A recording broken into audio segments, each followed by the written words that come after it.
Bab 261 mengejutkan semua orang. Sekilas, pemuda itu berkulit gelap, pakaiannya kaku dan memutih, serta terdapat 2 lubang.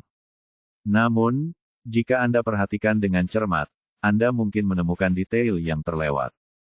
Pemuda itu berpakaian sederhana, tapi dia tidak terpengaruh oleh kehormatan dan aib, wajahnya sederhana dan jujur, tapi matanya yang gelap penuh aura saat menoleh, untuk selalu membawanya dalam menghadapi segala macam penghinaan dan penghinaan. Pemuda ini pasti tidak sederhana. Apakah ini benar? Zupingan memandang asisten toko yang tercengang di sampingnya, sedikit mengangkat sudut bibirnya, dan bertanya dengan lembut. Asisten toko menelan seteguk air liur dan buru-buru mengangguk, matanya sedikit kusam. Itu berarti saya bisa mendapatkan kamar dan makan gratis selama sehari. Zupingan menunjukkan senyuman sederhana dan jujur, yang sangat cerah. Petugas toko mengangguk kosong. Terima kasih banyak. Kalian orang Beijing sangat baik. Pada hari pertama saya datang ke ibu kota, Anda menunjukkan kemurahan hati Anda. Kalau begitu saya tidak akan sopan. Saya akan memberikan hidangan khas Anda, yang rasanya bagus. Pilih yang mahal dan beri aku izin 5 atau 6 menit. Oh, ngomong-ngomong, tolong bawa kudaku ke halaman belakang, dan jangan kehilangan apapun di punggung kudanya. Jika bisa, bantu saya memindahkan barang-barang saya ke kamar yang Anda pesan. Baiklah, pilih kamar yang bagus dan luas yang menghadap matahari. Haha, masalah. Setelah petugas itu mengangguk, dia sedikit mengangkat sudut bibirnya, memperlihatkan beberapa gigi putih.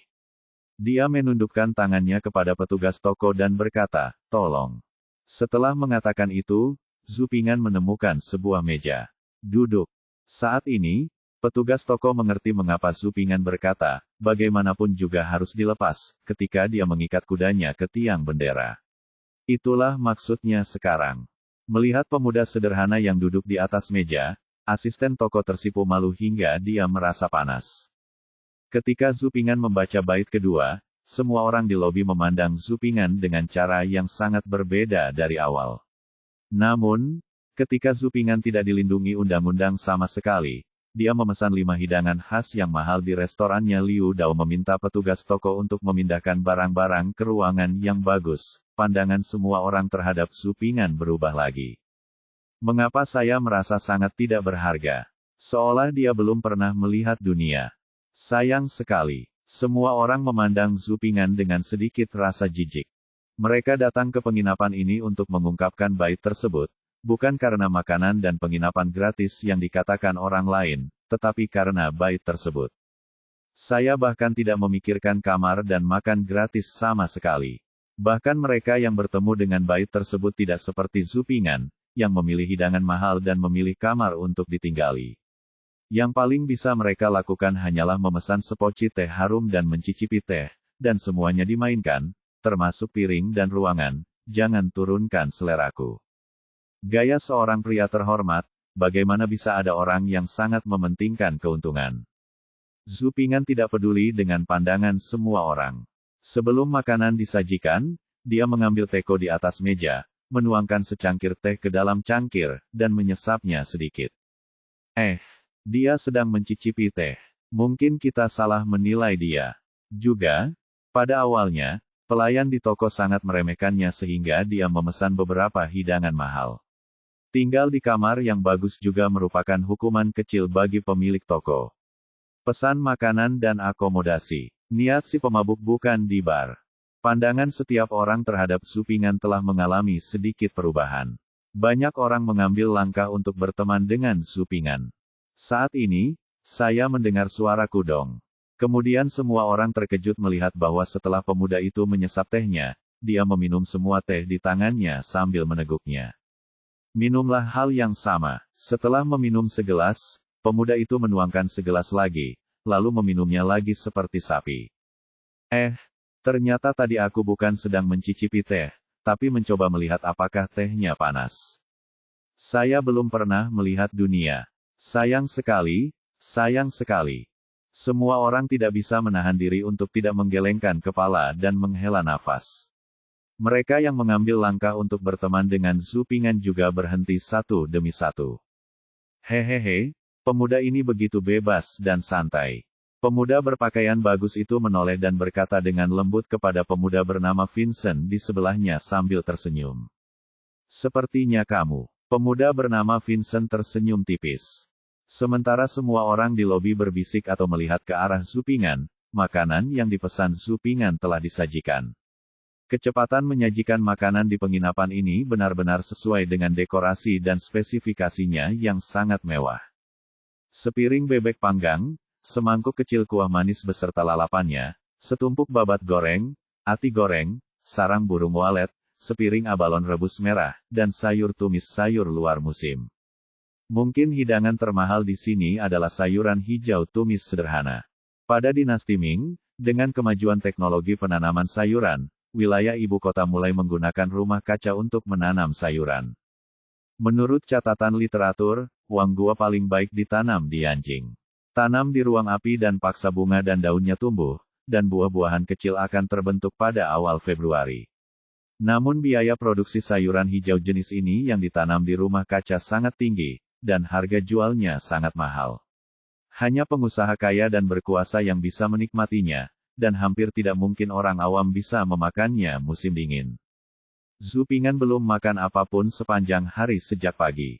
Saat dia melihat meja yang begitu kaya berisi makanan lezat, matanya berbinar. Oleh karena itu, begitu makanan disajikan, Zupingan mengambil sepasang sumpit dan mulai makan dengan gembira. Makan gambar sungguh memalukan. Saya menunggu Zupingan melanjutkan bait di lobi. Meskipun perasaan saya terhadap Zupingan tidak terlalu baik, saya masih yakin dengan level Zupingan makan dengan gembira. Ternyata dia hanya tahu cara menghadapi dua bait itu. Semua orang tidak bisa menahan diri untuk tidak menggelengkan kepala ketika mereka melihat postur makan Zupingan yang tidak terhormat, yang menjadi seperti piring dalam sekejap mata. Nafsu makan saya sangat bagus. Tidak lama kemudian, semua orang melihat Zupingan telah memakan hampir semua makanan di meja. Pemuda ini tidak terlihat tinggi atau gemuk, dan dia memiliki nafsu makan yang sangat besar. Setelah Zupingan kenyang, dia meminum secangkir teh lagi, bersendawa puas, mengeluarkan sapu tangan putih yang diberi tepung serupa dari sakunya, dan menyeka mulutnya. Makanan ini rasanya enak sekali, aku benar-benar tidak tega untuk pergi. Kemudian semua orang melihat pemandangan yang tidak akan pernah mereka lupakan. Setelah menghela nafas dengan penuh emosi, pemuda yang sudah cukup makan dan minum itu menatap bait itu dan mengerucutkannya bibir. Lalu dia membacakan 4 bait yang tersisa dalam satu tarikan napas. Kesepian dan kedinginan, aku seorang janda dengan jendela kosong, aku jauh dan dekat, dan aku bahagia. 1 inci tanah adalah kuil, dan sebuah puisi ditulis di sebelah kuil. Puisi itu berbunyi, bulan yang cerah mengirim biksu kembali ke kuil kuno. Kedua pohon itu adalah hutan, ada larangan di bawah hutan, dan larangan itu berbunyi, kapak bisa masuk ke dalam hutan tepat waktu. Suara angin, suara air, suara serangga, suara burung, suara lonceng, total suara 360 hari, sunyi, gunung-gunungnya hijau, rumputnya hijau, dan pepohonannya hijau. Warnanya adalah awan, dan itu juga merupakan warna dari puncak setinggi 48.000 kaki. Semua warna kosong. Petik 2. Jika ada serangga di dalam air akan keruh, jika ada ikan di dalam air, maka akan mencurigakan, jika ada air, akan ada sungai dan danau, bersinar terang. Setelah menyelesaikan bait, Zupingan mengangguk, mengatupkan mulutnya dan berkata pada dirinya sendiri, ini akan memungkinkan saya untuk tinggal beberapa hari lagi. Setelah selesai, dia dengan santai melirik orang-orang yang terkejut di lobi, mengangkat sudut mulutnya sedikit, dan senyum cerahnya menghilang. Jika Anda tidak makan terlalu banyak, bagaimana Anda punya waktu untuk memikirkannya? Orang-orang ini benar-benar berpikir mereka bisa melakukan semuanya sekaligus, haha.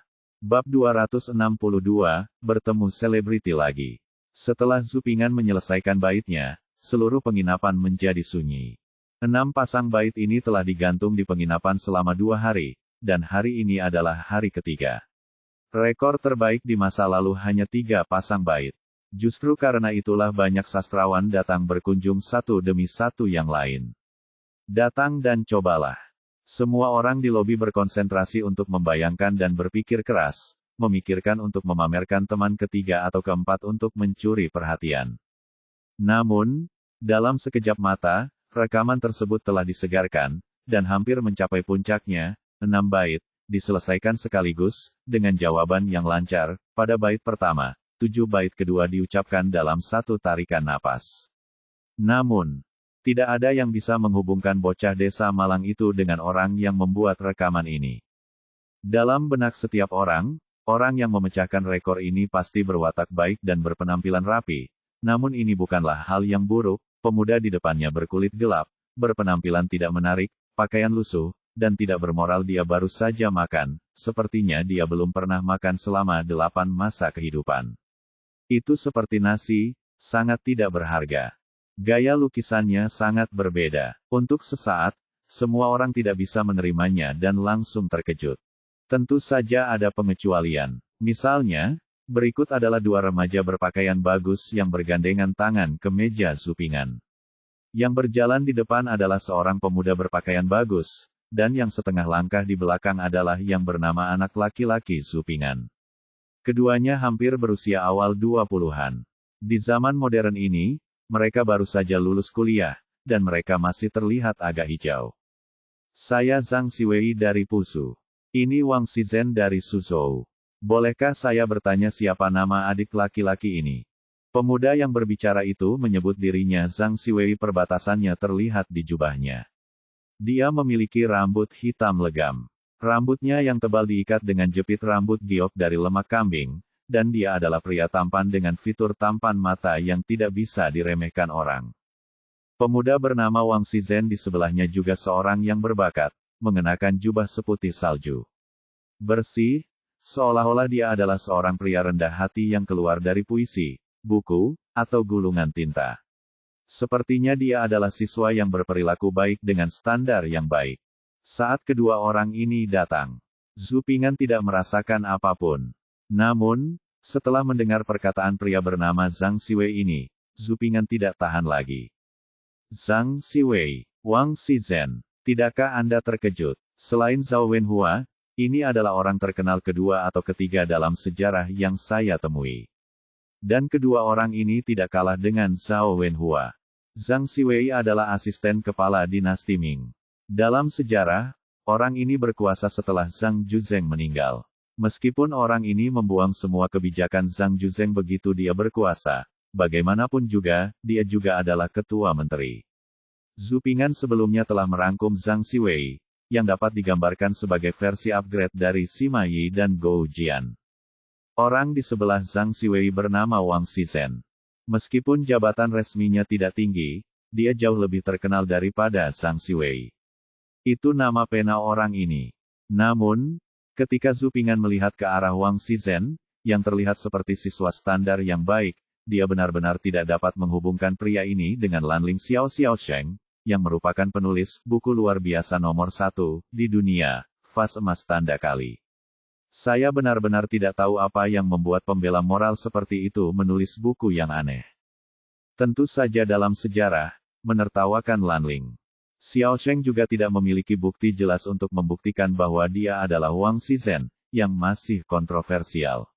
Namun, siapa yang kebetulan berada di masa lahirnya buku aneh ini, tepat pada waktunya untuk membantu generasi mendatang menentukannya. Untuk sementara, pikiran yang tak terhitung jumlahnya muncul di hati Zupingan. Ahem, adik kecil ini. Wang Shizhen bertanya setelah terbatuk ketika melihat Zupingan tidak menjawab. Oh, saya akan pergi ke sungai, Zupingan. Saya belum pernah melihat 2 orang yang begitu mengesankan sebelumnya. Saya sedikit bingung dan tertawa sebentar. Zupingan menangkupkan tangannya dan menjelaskan dengan tenang. Kemurahan hati macam apa yang kita miliki? Saudara Zhu baru saja fasih. Jawabannya lancar, itulah kemurahan hati yang sebenarnya. Saya tidak takut dengan lelucon saudara Zhu, jadi saya hanya menjawab dengan 2 kata, sebuah senyuman. Saya hanya punya 3 bait. Wang Shizhen juga tersenyum pahit dan menggelengkan kepalanya. Aku hanya beruntung. Zupingan tersenyum tipis, lalu mengulurkan tangannya untuk meminta Zhang Siwei dan Wang Shizhen duduk, lalu menuangkan 2 cangkir teh dan meletakkannya di depan mereka. Saudara Zhu, jangan terlalu rendah hati. Zhang Xiwei duduk dan mengambil cangkir teh. Saya cukup beruntung tidak dapat membuat 6 bait seperti itu. Terutama bait ketiga, kesepian dan dingin dan seorang janda tanpa jendela, menjangkau jauh dan dekat. Xiao Yao, aku sudah memikirkan bait ini sejak lama, tapi itu hanya sekilas. Sungguh memalukan bagi saudara Zhu untuk mengatakannya kepala dan berkata sambil tersenyum pahit. Sastra Wang Shizhen umumnya tidak bagus. Wang Shizhen lahir di keluarga Wang di Taichang, yang terkenal dengan pakaian, puisi, dan bukunya.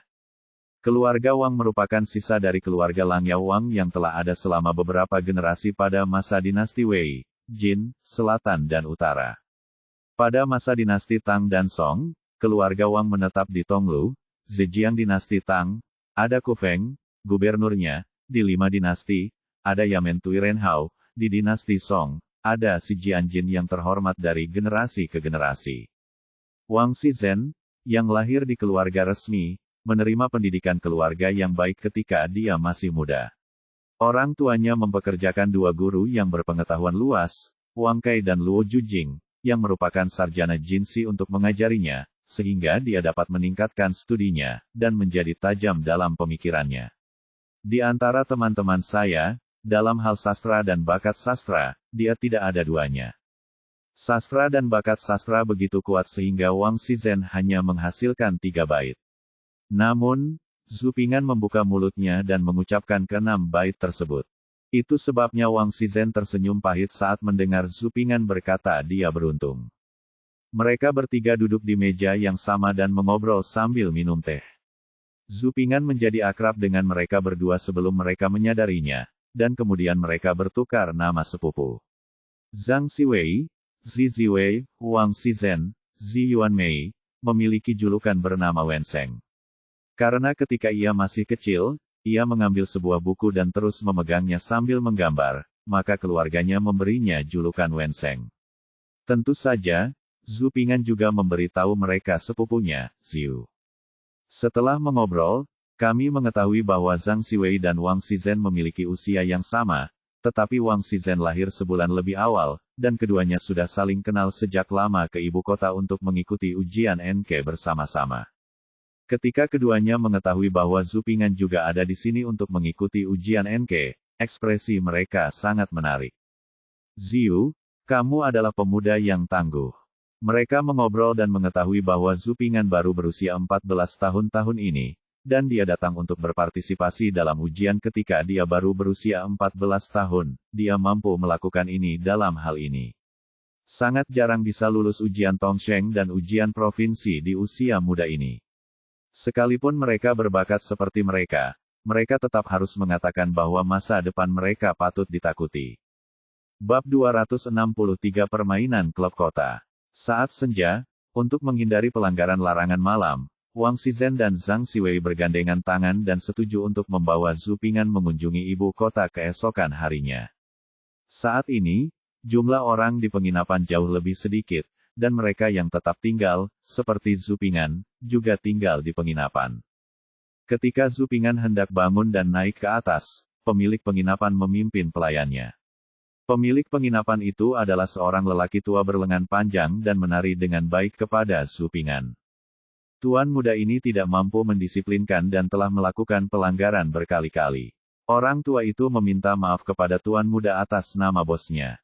Toko ini juga akan membersihkan pegawai yang sombong tersebut untuk memperbaiki peraturan toko dan berharap bahwa tuan muda akan menghormatinya.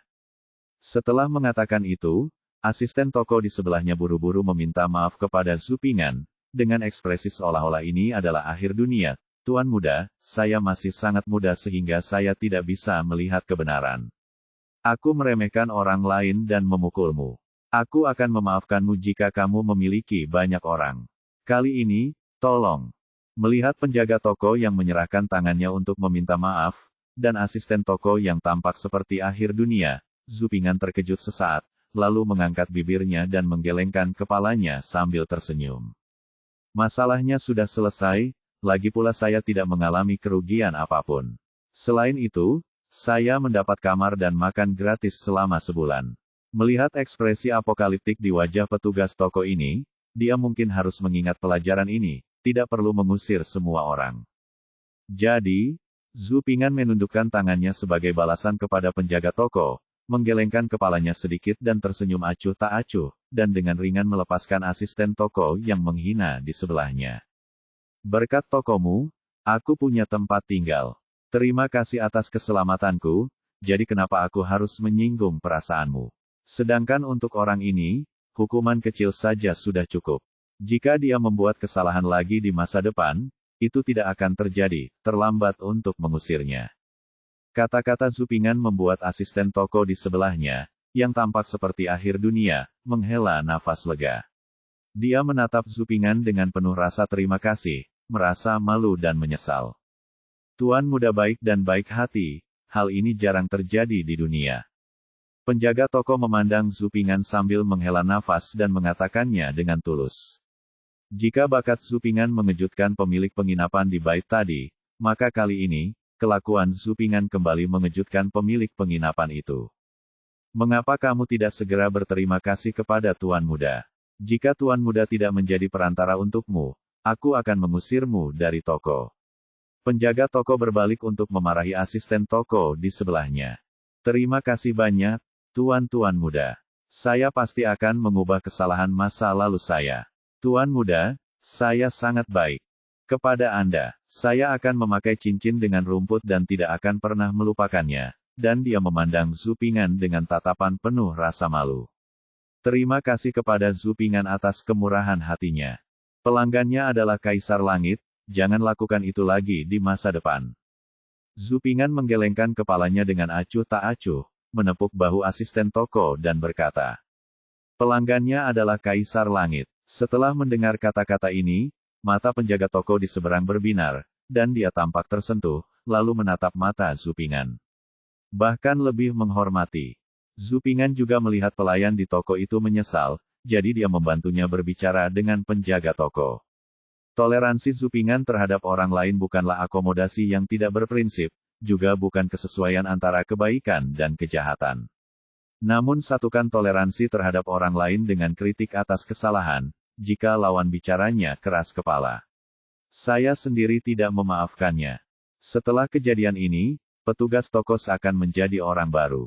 Setelah membawa Zhu Ping'an ke kamar, dia segera turun untuk mengambilkan Zhu Ping'an seember air panas dan mengirimkannya ke kamar Zhu Ping'an. Begitu Zhu Ping'an memasuki ruangan, dia tidak bisa tidak mengagumi kemurahan hati penginapan tersebut.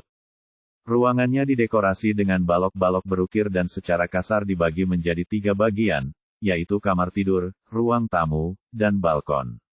Begitu memasuki ruangan, samar-samar tercium aroma kayu cendana mewah, dengan ukiran bunga emas bermekaran menawan di antara bebatuan putih. Ruang tamu juga terdapat bonsai bebatuan kecil, yang mungkin merupakan pemandangan aliran air minum yang berkelok-kelok, dan masih banyak lagi dekorasi lainnya. Yang paling terpuji adalah ruangannya yang mewah sekaligus nyaman, teras dan serambinya membentang ke utara dan selatan. Meja dan kursi di dalam ruangan ditata untuk memberikan rasa nyaman, serta terdapat berbagai fasilitas tempat tinggal. Ruangan itu mungkin memiliki naga tanah yang tersembunyi di dinding, dan ruangan itu sehangat musim semi. Zhu Ping'an berjalan santai menuju balkon, dan benar saja dia melihat cerobong asap kecil yang terbuat dari ubin kaca menonjol dari dinding luar. Benar saja, itu Dilong, yang ini. Pemilik penginapan rela banget mengeluarkan uang. Naga bumi adalah kebijaksanaan imajinatif para pekerja di negara saya kuno. Mereka membangun dinding ruangan menjadi dinding berlubang, yang biasa dikenal dengan dinding api. Terdapat saluran api yang digali di bawah tembok, dan lubang arang untuk menyalakan api ditempatkan di bawah atap koridor luar rumah. Saat api arang dibakar di mulut arang, panasnya bisa menyebar ke sepanjang dinding hingga menghangatkan seluruh rumah. Untuk memastikan kelancaran sirkulasi termal, terdapat lubang udara di ujung saluran api, dan asap dikeluarkan dari saluran keluar udara di bawah platform. Panas bersirkulasi dan seluruh rumah akan terasa seperti musim semi sepanjang tahun. Tentu saja biayanya juga sangat mahal dan kebanyakan orang tidak mampu membelinya. Kota ini tahu cara bermain. namun sangat puas. Setelah Zupingan puas mengunjungi kamar itu, dia mandi air panas dan membasahi semua debu dan debu di sepanjang jalan. Usai mandi, aku berganti pakaian yang lebih tipis dan bersih, mengeluarkan buku, pulpen, tinta, del. Aku membawa barang bawaanku satu persatu dan menaruhnya dengan rapi di atas meja. Kemudian, ia menyalakan lampu minyak, duduk di meja dekat jendela, membentangkan pena, tinta, kertas, dan batu tinta, serta mencatat pengalaman terkininya dalam sebuah buku kecil. Setelah menulis tentang pengalamannya, Zupingan membuka Analects of Confucius secara acak, menemukan kalimat darinya, dan mencoba menulis esai 8 bagian. Sudah lama berada di dinasti Ming, saya menjadi akrab dengan gaya esai 8 bagian. Semakin banyak Anda berlatih esai 8 bagian, semakin baik Anda menguasainya. Saya mengambil pena dan memolesnya, dan meluangkan waktu untuk menyelesaikan penulisan artikel 8 bagian dengan cermat. Kemudian saya membaca artikel 8 bagian tersebut dengan cermat dan merevisi kekurangannya dengan cermat. Pada saat esai berkaki 8 ini direvisi dan disempurnakan, seluruh ibu kota diselimuti keheningan dan kegelapan tanpa batas. Matikan lampu dan tertidur, tidur malam yang nyenyak. Keesokan harinya masih gelap, sekitar jam 6, jadi Zupingan sudah bangun dan mandi. Dia turun dengan tas sekolah tersandang di tubuhnya dan papan kayu hitam di bawah lengannya, lalu berjalan keluar dari penginapan, dan berjalan di sepanjang jalan. Pada saat ini pelarangan malam telah berakhir, peraturan pelarangan malam pada dinasti Ming sangat jelas. Gendang petang dibunyikan pada pukul 3 pada jaga pertama untuk memulai pelarangan malam pada pukul 3 jam pada jam kelima untuk mengakhiri larangan malam. Sekarang jam 3 pagi, sekitar jam 5.10 waktu Beijing. Di luar masih gelap. Di musim ini, mungkin sekitar jam 7 di ibu kota. Namun, meski saat ini masih gelap, sudah banyak orang di jalan di luar. Zupingan berjalan ke depan tanpa tujuan dengan tas kain disampirkan di tubuhnya dan papan kayu hitam di bawah lengannya. Setelah berbelok ke kiri dan kanan, entah bagaimana saya sampai di Jalan Cangan Barat, yang dekat dengan Siyuan. Sebagian besar orang yang tinggal di jalan ini adalah pejabat tinggi dan pejabat tinggi. Saat ini, langit bagian timur berwarna kemerahan dan diwarnai dengan warna hitam. Langit berangsur-angsur semakin cerah, namun jarak pandang masih belum terlalu bagus. Titik merah kabur muncul di depan Jalan Cangan, dan 5 atau 6 sinar cahaya muncul, datang dari selatan ke utara. Ketika orang-orang di sekitar melihat cahaya terang, mereka dengan sadar pindah ke kedua sisi jalan untuk menghindarinya. Zupingan juga ditarik ke pinggir jalan oleh seorang lelaki tua berjanggut putih. Ketika lampu merah semakin dekat, saya menyadari bahwa itu adalah 6 lentera merah besar. 6 lentera merah mengelilingi sedan tertutup tirai yang dibawa oleh 8 orang. Ada penjaga di kedua sisi sedan yang membawa pedang, dan 2 orang pelayan memegang lentera merah besar mengikuti di kedua sisi sedan. Zupingan menyipitkan matanya sedikit dan melihat sedan elegan itu mendekat perlahan. Ketika dia mendekati Zupingan, Zupingan mendengar seorang lelaki tua terbatuk-batuk dari dalam sedan. Setelah batuk, dia melihat seorang pelayan yang memegang lentera secara alami mengulurkan tangan gioknya untuk membuka tirai di jendela samping sedan, dan kemudian dengan anggun. Tekuk lutut Anda dan angkat wajah merah muda Anda pada sudut 45 derajat. Hampir di saat yang bersamaan, separuh wajah lelaki tua itu muncul melalui jendela samping sedan, dengan raut wajah yang sangat baik hati. Lalu, terdengar suara meludah. Seolah-olah dia telah bekerja sama puluhan ribu kali, pelayan di luar sedan mengangkat wajah merah mudanya pada sudut 45 derajat, dengan ringan membuka bibir merahnya, memasukkan cairan kental yang dimuntahkan lelaki tua itu ke dalam mulutnya, dan menelan itu dalam satu tegukan. Kemudian tirai ditutup dan sedan terus bergerak maju. Adegan ini muncul terlalu tiba-tiba, dan menarik perhatian Zupingan di jalan tanpa tindakan pencegahan apapun, membuat Zupingan muntah sebagai tanggapannya. Ketika seorang penjaga dengan pedang yang berdiri di samping sedan mendengar suara itu, dia menatap tajam ke arah Zupingan, matanya penuh peringatan, dan kemudian terus bergerak maju dengan sedan itu. Sial, kota ini tahu cara bermain. Zupingan melihat ke arah kursi sedan yang menjauh, dan di dalam hatinya 10.000 kuda rumput dan lumpur menderu-deru.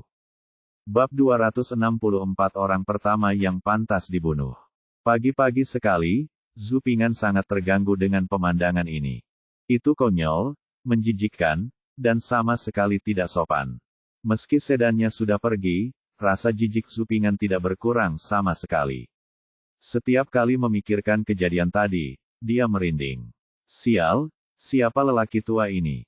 Kenapa seleranya jelek sekali? Anda tidak punya selera untuk menjadi sombong dan memanjakan. Cara menjijikkan ini sungguh memalukan bagi dunia.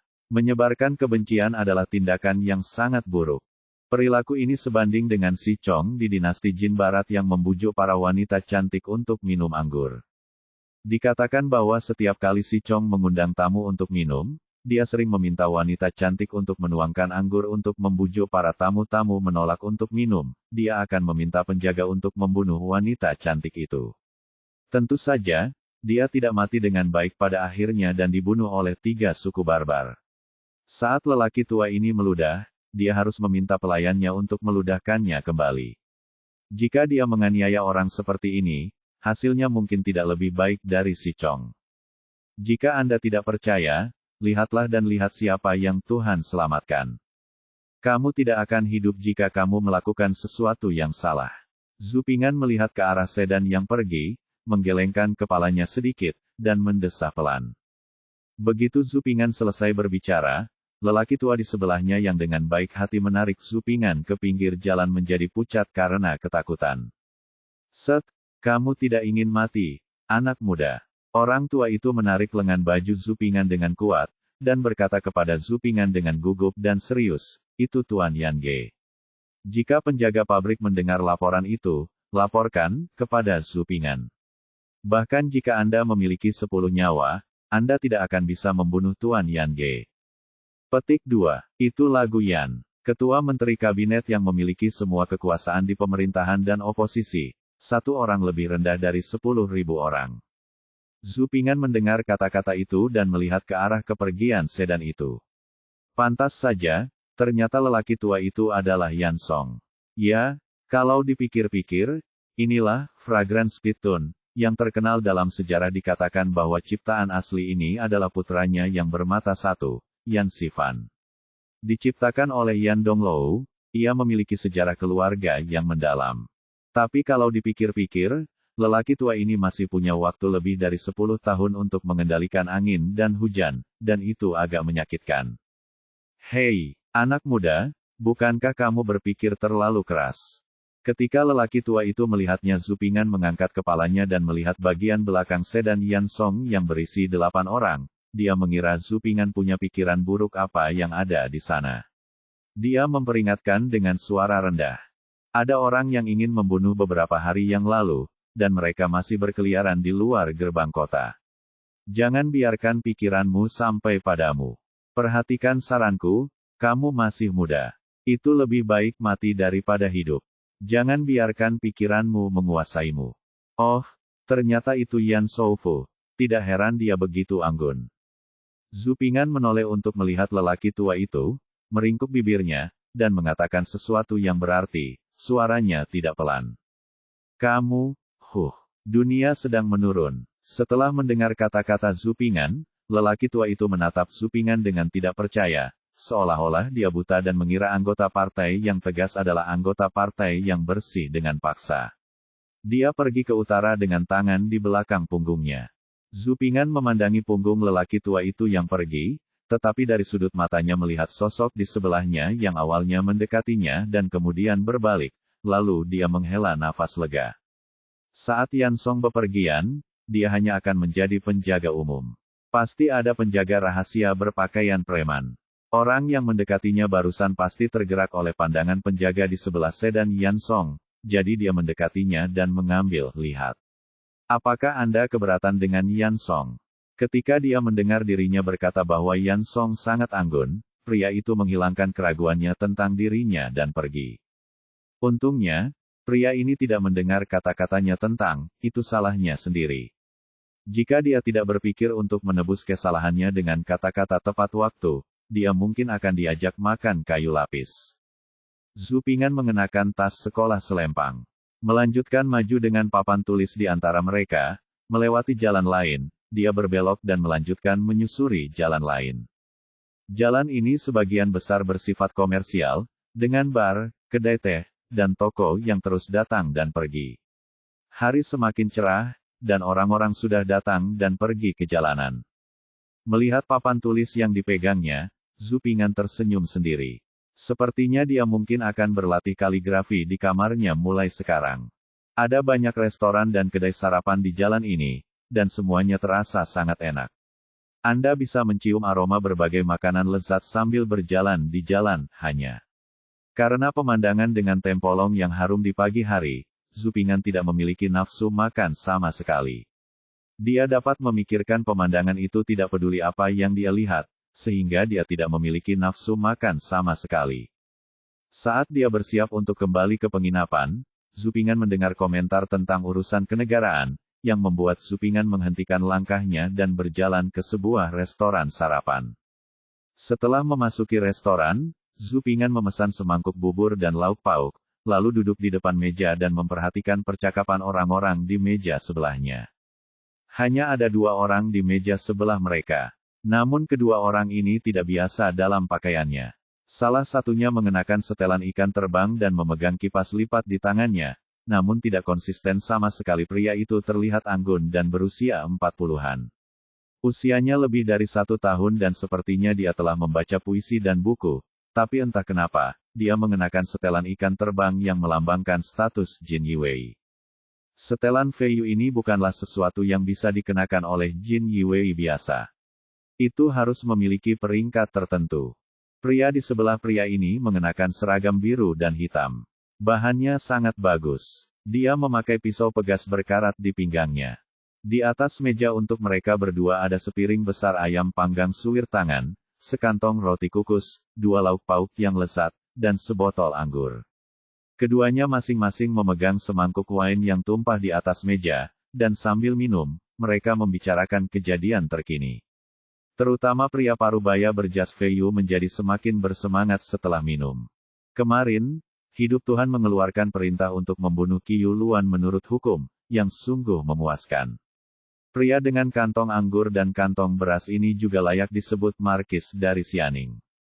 Terbunuh dalam pemberontakan Gengsu semua disebabkan olehnya. Akibatnya, jika dia tidak menyuap Anda dan meminta untuk tidak menyerang Datong tetapi pindah ke tempat lain, bagaimana ibu kota bisa menderita insiden Gengsu? Jin Yiwei berbaju biru dan kain hitam menuangkan semangkuk anggur untuk Jin Yiwei dalam pakaian Feiyu, lalu meminumnya. Setelah menghabiskan minumannya, dia menyeka sudut mulutnya dan berkata, lalu melanjutkan dengan rasa kasihan, sayang sekali pria dengan ini, hanya anggur dan karung beras yang jatuh sakit dan mati sebelum hidup ketetapan Tuhan. Kalau tidak, saudaraku, aku akan lebih merasakan hal ini. Gengsu, orang yang paling pantas dibunuh dalam kejadian itu. Haha, menurutku dia tidak bisa diberi peringkat. Mendengar ini, pria parubaya berseragam Feiyu di seberang jalan tiba-tiba tersenyum dan meletakkan mangkuk anggur di tangannya. Dia meletakkannya dengan keras di atas meja, dengan sedikit kegembiraan di kata-katanya. Siapa itu? Orang di seberangnya sedikit bingung. Siapa lagi selain Tuan Yan Ge yang kami hormati? Ding Rukui, Menteri Perang, bertanya kepadanya bagaimana cara bertarung dan bertahan. Pria itu sebenarnya mengatakan bahwa jika Anda bertarung di dalam benteng, Anda dapat menutupi kekalahan Anda. Jika kamu bertarung di pinggiran kota Beijing, kamu tidak bisa menutupi kekalahanmu. Saya hanya seorang predator, dan saya akan pergi ketika saya sudah kenyang seperti tikus.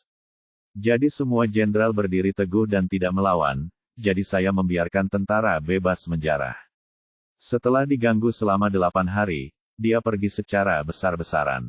Setelah itu, dia membunuh pria bernama Ding. Sangat memalukan bagi negara. Tanda seru. Pria parubaya itu menggedor meja dan kursi dengan keras sambil berbicara, dan dia sangat bersemangat. Sen-sen berhati-hati saat berbicara. Orang lain buru-buru menasihati. Mengapa saya harus berhati-hati? Yang terburuk adalah, saya akan berakhir dengan kepala tertunduk. Kali ini pencuri besar negara ini secara terbuka berdiri di aula tinggi. Ini memalukan generasi kita. Jika saya tidak melakukannya, jangan tangkap pencuri ini, aku layak mendapatkan layanan ini. Jika dia menangkapku, aku tidak akan mendapatkan apa yang dia inginkan, jadi aku harus menghadapinya secara langsung. Pria parubaya berjas Feiyu menunjuk ke kepalanya, tersenyum mabuk, lalu menunjuk ke pakaiannya. Jiju tersenyum bangga dan sangat bersemangat. Bab 265, Perjuangan untuk Kantong Uang. Rasakan Sen, berhati-hatilah dengan apa yang Anda katakan, berhati-hatilah agar dinding memiliki telinga. Mendengar Sen mengalami penghinaan yang tidak bermoral kepada ketua menteri, Jin Yiwei yang biru dan hitam menjadi sangat gugup, dan wajahnya menjadi pucat karena ketakutan. Saya khawatir jika seseorang mendengar ini, akan sangat buruk jika sampai ke Yan Song. Hati-hati, haha, saya tidak takut dengan pengadilan hari itu, jadi mengapa saya harus takut dengan restoran sekecil itu hari ini? Sen Qian, yang mengenakan setelan ikan terbang, menyesap anggur dan berkata bersama. Sambil tersenyum, sekarang cendekiawan hebat kita Yan Song serakah.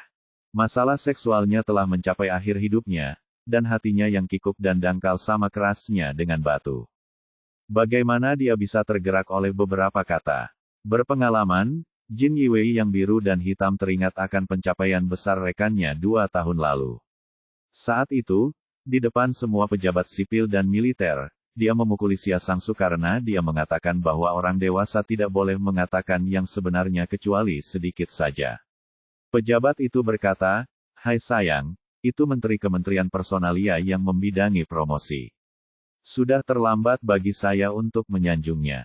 Apalagi rekan ini adalah orang yang jujur, dan paling membenci kejahatan. Jika ada keluhan, dia akan mengungkapkannya, terutama setelah minum, dan dia tidak bisa mengendalikan perkataannya. Menunjuk negara dan menulis dengan penuh semangat adalah masalah umum di kalangan sarjana. Sudah bertahun-tahun berlalu, jika saya bisa mengubahnya lebih cepat, kalau tidak saya tidak akan kehilangan pekerjaan saya sebagai hakim daerah. Lupakan saja, aku hanya Jin Yiwei Xiaoqi kecil, lupakan saja. Namun, rekan-rekan saya sangat beruntung. Ini adalah berkah tersembunyi. Ketika saya datang ke Jin Yiwei, saya menarik perhatian Sangguan, dan masa depan saya cerah Jin Yiwei Xiaoqi dan tidak pindah selama lebih dari 10 tahun. Saya akan mengandalkan rekan ini untuk promosi di masa depan. Setelah banyak berpikir, Jin Yiwei Xiaoqi yang terbuat dari kain biru dan hitam, menyerah untuk membujuk rekan-rekannya agar berhati-hati, dan hanya sesekali menuangkan anggur dan teh. Kemudian, Zhu Ping'an mendengar penjaga berseragam Feiyu di meja sebelah memarahi Yan Song dengan cara yang mewah, dan juga mendapat banyak hal kotor di pengadilan. Mengapa Yan Song menjual jabatan resminya dan mendapatkan gelar Pan Hongye, seorang sarjana upeti, menjadi prefek Linxing dengan 2.200 tael perak. Seorang jenderal menghabiskan beberapa ribu tael perak untuk mengawasi transportasi air, terlalu banyak dan minum terlalu banyak.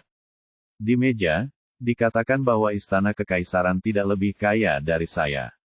Setelah beberapa gelas air dan anggur lagi, Fei Yufu Jin Yiwei tiba-tiba menjadi tertarik dan mengetuk meja. Membacakan puisi. Jika Anda rajin belajar ketika Anda masih muda, Anda dapat mencari nafkah dengan uang. Jika Anda ketat dengan Perdana Menteri, Anda harus menggunakan orang kaya. Ini adalah perubahan 4 kalimat dari prodigi menjadi sorot uang. Ia juga menghubungkannya dengan Yan Song, dan mengungkap aktivitas Yan Song dalam menjual jabatan resminya dan mendapatkan gelar.